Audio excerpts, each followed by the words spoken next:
That's okay. It's a snowy night, and you're going to have to say anything else to do, right? So welcome, everyone. My name is Ken Irvin. I'm the education coordinator at the museum. And I'd also like to thank the University of Guelph and the Laurier Centre for the Study of Canada for their partnership in our series. Before we begin, we'd like to acknowledge that this place we call Guelph has served as traditional lands and a place of refuge for many peoples over time, but more specifically Adirondack and the Haudenosaunee. This land is held as the treaty lands and territory with the Mississaugas of the Credit First Nation. Guelph lies directly adjacent to the Haldimand Tract and is part of a long-established traditional hunting ground for the Six Nations of the Grand River. Many First Nations, Inuit, and Métis peoples who have come from across Turtle Island call Guelph home today. Guelph Museums continues to build our knowledge and relationships about the land, its history, and its peoples, and this commitment informs all that we do at Guelph Museums. And now it's my great pleasure to introduce our speaker, Austin Foster. He's a historical researcher and writer specializing in heritage conservation. Almost said conversation, but I'm sure you do that too. He holds an honors Bachelor of Arts in Classical Studies and a history and a Master's of Arts in History at the University of Guelph. His professional and volunteer experience spans academia, archival management, archaeology, municipal heritage planning, and historical conservation. He has contributed to the Euro-Canadian and Indigenous archaeological projects, worked on heritage conservation initiatives, and conducted research for the Canadian War Memorials Database. Austin is a professional member of the Canadian Museums Association and an intern member of the Canadian Association of Heritage Professionals. I'm really looking forward to this talk. I did a little preview of it, and my grandfather's in one of the pictures. Yeah, he was in the OAC when they dug the basement, so he got his hands dirty. So I'm really looking forward to the talk. Thanks so much for coming out on a snowy night tonight, everyone.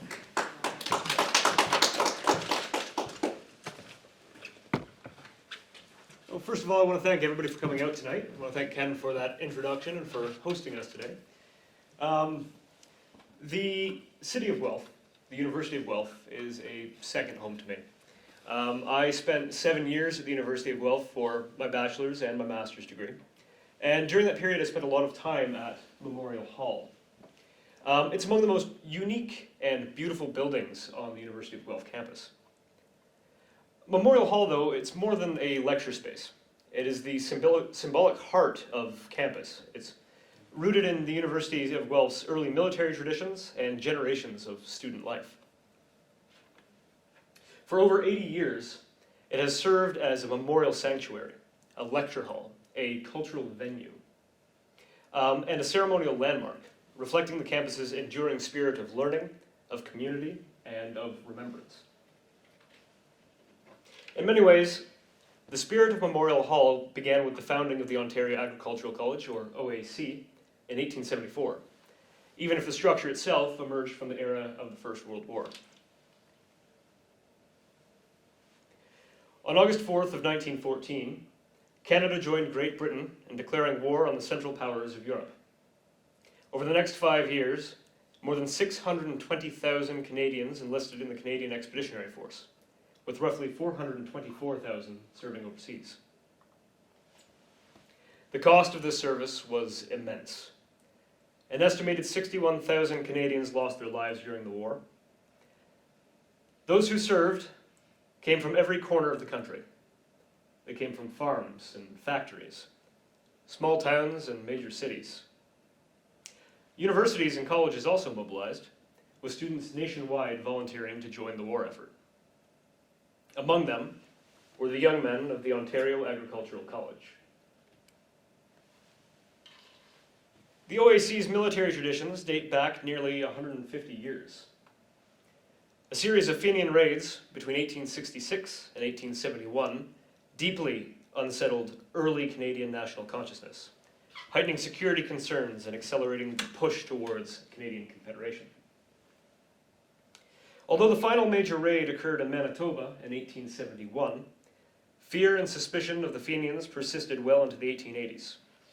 In response, communities across the country, particularly in rural areas, organized local militias to bolster national defense. In response to the Fenian raids, the 1st Guelph Artillery Unit was created on July 20th of 1866, with the founding of the Guelph Battery of Garrison Artillery. On March 22nd of 1878, authority was granted to create a second section made up of students from the OAC, known as the Ontario Field Battery. Its inaugural inspection was committed that same year by Lieutenant Colonel J.B. Taylor of York. The officers chosen for this early OAC force were men of stature and local renown. Among them was Captain David McRae, a prominent farmer near the college who also introduced the Aberdeen Angus cattle breed to Guelph, and was also the father of John McRae, whose legacy would later be solidified on the battlefields of the First World War and through the penning of In Flanders Fields. Alongside him were Lieutenant William Johnson, the president of the OAC at the time, Lieutenant G.B. Hood, and Surgeon Henry Howitt, who was later the principal of the Ontario Veterinary College. Each of these men played a crucial role in the battery's early development. By the time of the First World War, the OAC's military identity had solidified. The Ontario Field Battery, having undergone various transformations, was then known as the 16th Battery of Guelph. And they would see active service in Europe. The Ontario Veterinary College also formed a distinct unit in 1916 under Major V.J. Kennedy, a unit that had arisen in response to the lack of provisions for college men in the initial mobilization orders.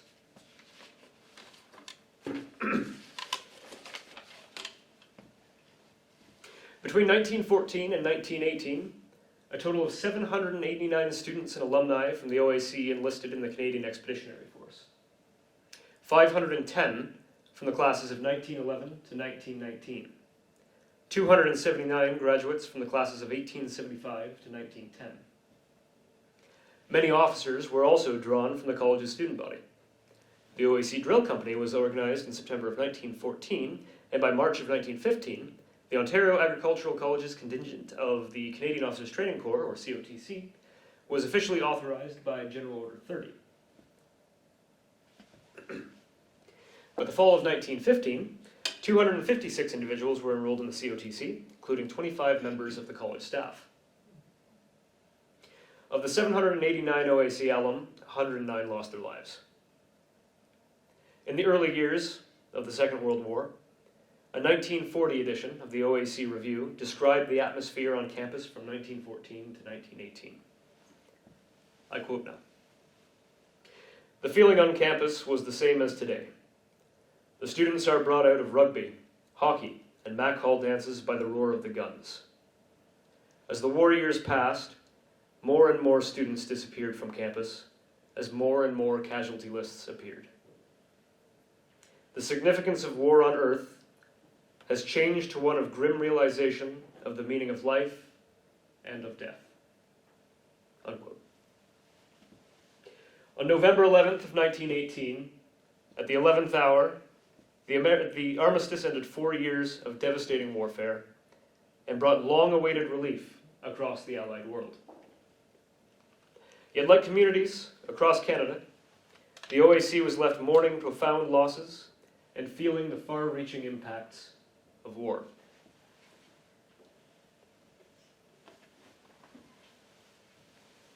In the aftermath of the war, OAC students rallied together. They wanted to create a memorial to the fallen alumni. From the OAC Review, January 19, hello, welcome. I read to you now from the OAC Review from January of 1919. I quote, "We must never forget one fundamental truth, that thousands of Canadian boys gave their lives for the freedom we still cherish. This is the heritage entrusted to us, to be safeguarded and passed on through the generations. Greece had her 10,000. Rome had her Aeneid. But Canada holds a nobler tradition still. A story of ordinary men who selflessly gave their lives because they were born free and wished for their children to inherit that same birthright. A tale unadorned by mythology or the embellishment of chroniclers. Our alma mater shares in this legacy. More than 100 of her sons have fallen. while over 800 dedicated valuable years of their lives in service of their nation. The sacrifice has been made. It is complete, immutable. What remains is for us, who now enjoy the fruits of their victory, to demonstrate our appreciation, a measure of ourselves through our actions. It is proposed now to construct an assembly hall of appropriate design on this campus. No more dignified or fitting of a memorial can be conceived of than this. In the spring of 1919, the OAC president, Dr. George C. Creelman, officially announced plans for the construction of a memorial hall to honor the college's fallen alumni. By April of that year, newspapers across the region were reporting on the initiative, and public support for the project quickly grew. That summer, the college invited architectural submissions, and after reviewing several proposals, the commission was awarded to local architects Harry Coles and Bernard Dangerfield, of the firm creatively named Coles and Dangerfield. Bernard Dangerfield himself was a pilot who had served in the Royal Air Force during the First World War. And, hello, welcome. And he regarded the Memorial Hall project as one of the most significant of his architectural career. By February of 1920, the first draft plans were submitted for a grand masonry Gothic-style assembly hall. The description attached to the proposal reads, "The Memorial Hall will be constructed of cut stone and will be of a modified Gothic design with towers and chimes. It will provide seating space for 800 people. The interior will be fitted with a large stage, a pipe organ, and everything which goes to complete a modern assembly hall. And the names of the 700 students and ex-students who fought in the Great War will be suitably inscribed on tablets to be placed on the walls. The hall will cost at least $100,000. Following Creelman's announcement, debates quickly emerged over where to build the new memorial hall. Early proposals examined several potential locations across the campus, but competing infrastructure projects, including plans for a new dormitory, a dairy building, a McDonald Hall expansion, and a brand new apiary, complicated the decision and caused delays that frustrated the students and alumni alike. Many students, especially from the class of 1922 and 1923, advocated for a more central location on campus. Their preferred site was a lot north of campus between Mills Hall and the highway, but it proved too small for the proposed hall.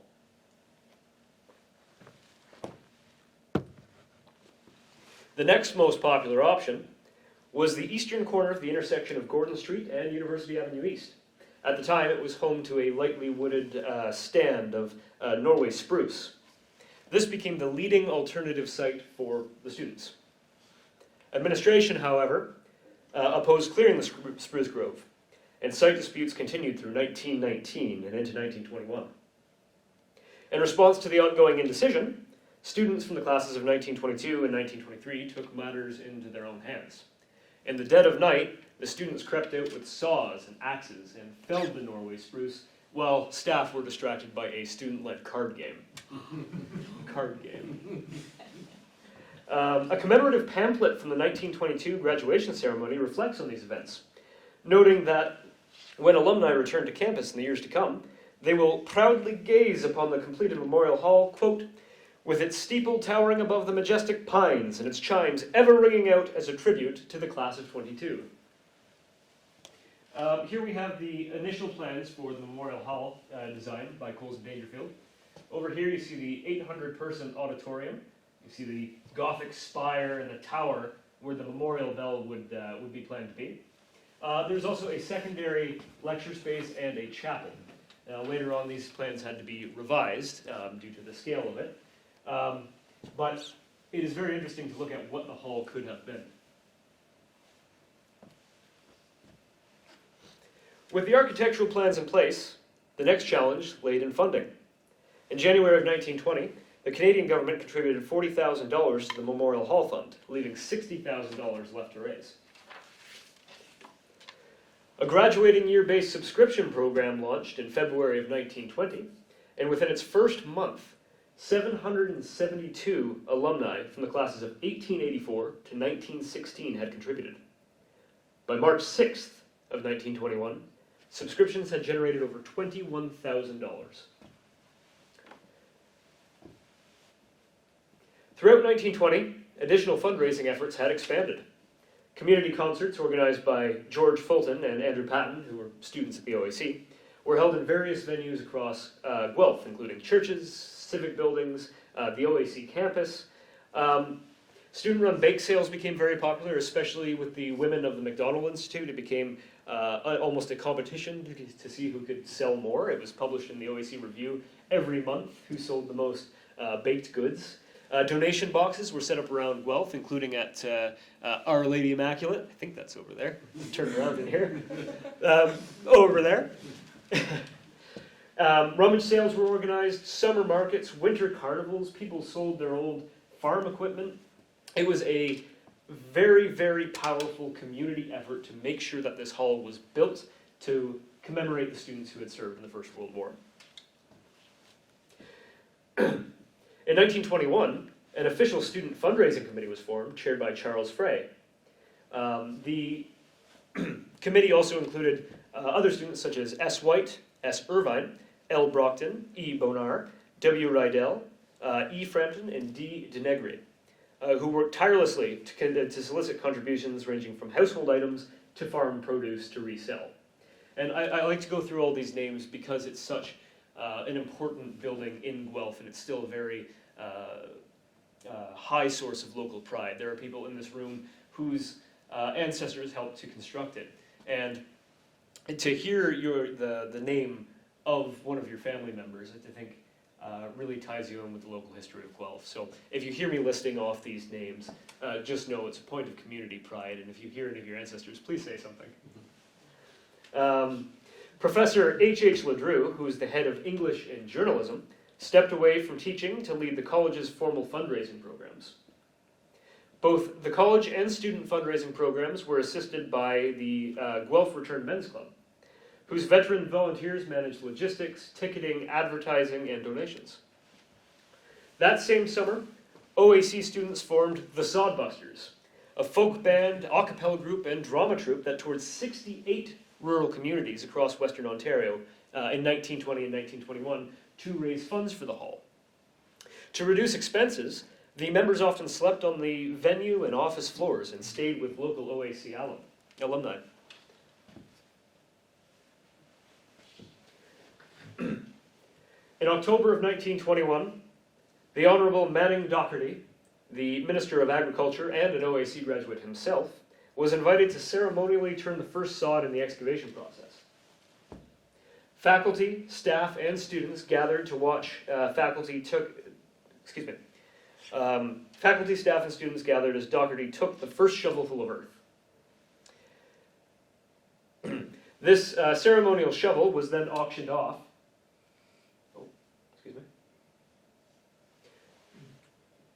The ceremonial shovel was then auctioned off.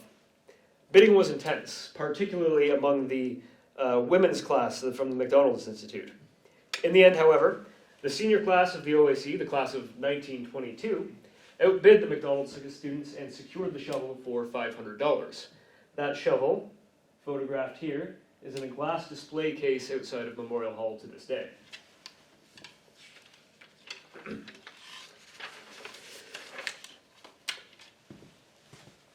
Excavation progressed over the autumn semester of 1921 by student volunteer crews from the classes of 1922, 1923, and 1924. The students photographed here include Bernard Ward, Norman Macbeth, Thomas Wood, Douglas Adams, and Clifford Pilkey. Despite this advancement, material prices, labor strikes, and logistical issues slowed progress between 1921 and 1922. In November of 1921, President Reynolds ordered a temporary delay in the project to revise and reduce the hall's scale and ornamentation. Sadly, the spire was taken out of the project. The delays caused great frustration on campus. In January of 1922, the OAC Review noted that students were so enthusiastic and so determined to erect this memorial to our unsung heroes that little attention was given to the remaining $23,000 needed for the project to advance. Further stating, quote, "We have a hole on the campus. It is 125 by 75 feet and is going to be filled with something. Our need now is money. We want to go crashing over our $100,000 goal in a way that will be a credit to our cause and to our college," unquote. A contemporary, reflecting on the situation, remarked of another fundraising event, quote, "The proceeds are going towards the Memorial Hall, of course, but there's no sign of any hall for them to go into just yet. Cheer up, lads. We'll have it all ready for the next war." Yeah, that didn't age very well. By May of 1923, after years of fundraising, delays, and revised designs, the Coles and Dangerfield plans were finalized, and contractors were hired to begin construction. Following this announcement, Mr. L.W. Pearsall of the Returns Men's Club wrote to OAC veterans to compile a list of fallen alumni for the bronze tablets planned for the hall's chapel space. If you'll remember, the original plans wanted to include the names of all 700 to 800 students who served, but unfortunately that was scrapped due to the logistical complications, and it became just the names of the fallen, which I think makes it an even more touching tribute. In July 1923, construction reached a major milestone as workmen began laying the foundation, and progress advanced quickly throughout the summer.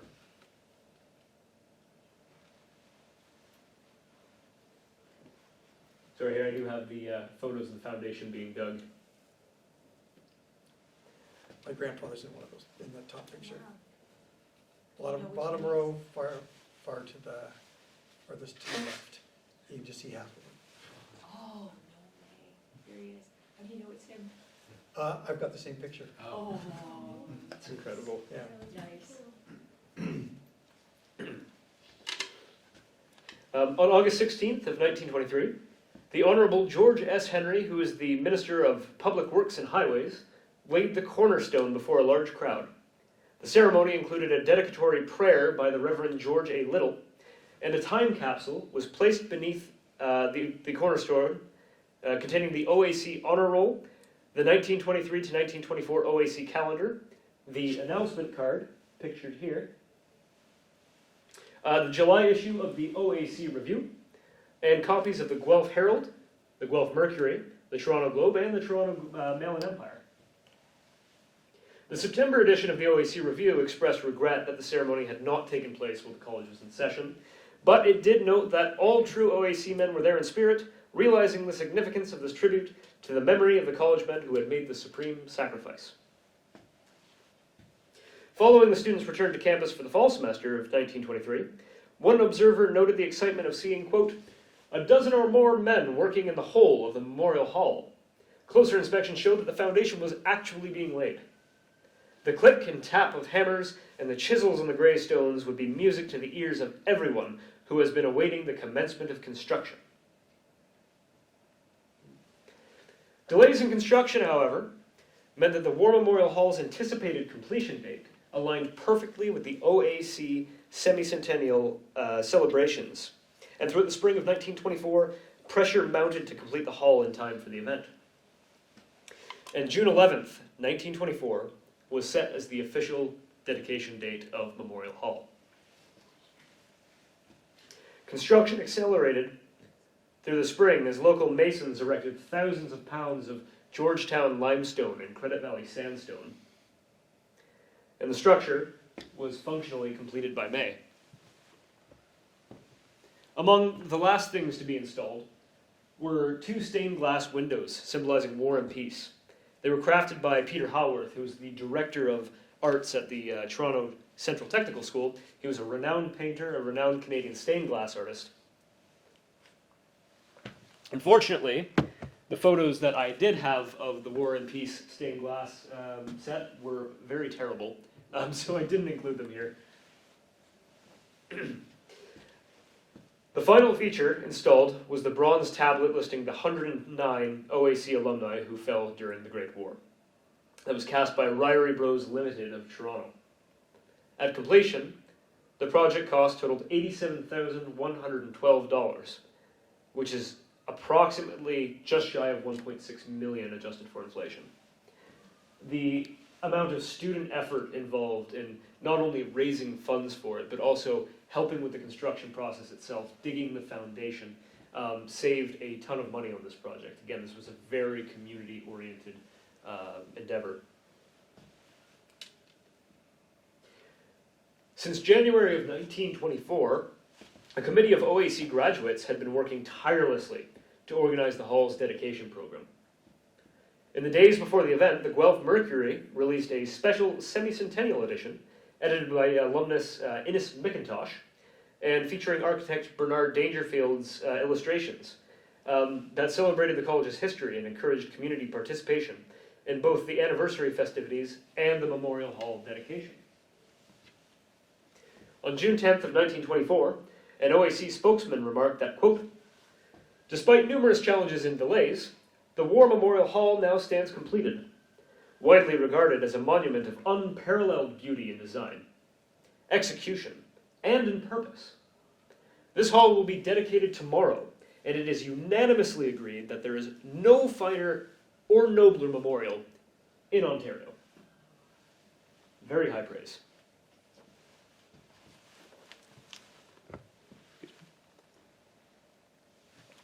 On June 11th, 1924, the dedication ceremony for War Memorial Hall began with a procession of OAC students, Guelph residents, local militia, veterans, and families of the fallen. Led from the college gymnasium by trumpeteers of the Royal Canadian Dragoons and the band of the Wellington Rifles. The parade route was chosen to highlight the college's heritage, passing landmarks such as Johnston Hall and the Macdonald Institute, and was lined with hundreds of spectators. The procession concluded at the steps of Memorial Hall, where 3 Scottish pipers, led by Pipe Major John MacLeod of the 48th Highlanders, performed a traditional Scottish lament. Inside, President J.B. Reynolds, faculty members, and General Sir Arthur Currie took their seats, as the hall rapidly filled to capacity. Many more gathered outside holding candles, flowers, and mementos to loved ones. The ceremony continued with prayers, hymns, and addresses by General Currie, President Reynolds, the Minister of Agriculture, the Honourable Reverend Canon Cody, who led the prayer of commemoration and dedication. One reporter noted that, quote, "With bowed heads, fully 1,000 people stood at attention in War Memorial Hall while Reverend Cody performed the final act of dedication," unquote.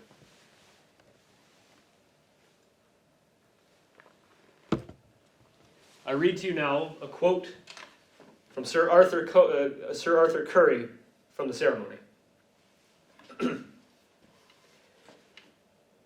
"We have seen our youth leave colleges, schools, forests, farms, and mines to fight for righteousness and for liberty. Our hearts swelled with pride as these boys upheld the ideals of their fathers. We feel a deep emotion, a mix of solemnity and of pride, and a thankfulness that brings us closer to tears than to laughter. When we think of the countless young lives marching into a stricken world, so many never to return. The trenches, filled with the finest flower of our nation, and the aftermath. Women waiting for the sound of steps that would never return, and the heartache that followed."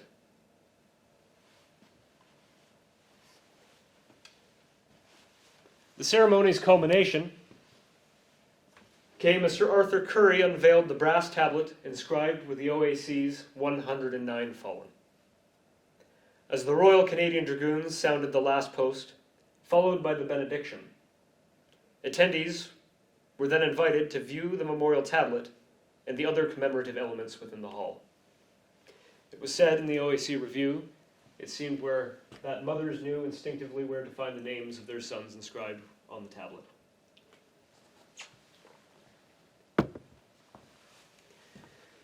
The brass tablet unveiled that day remains in Memorial Hall, in the chapel.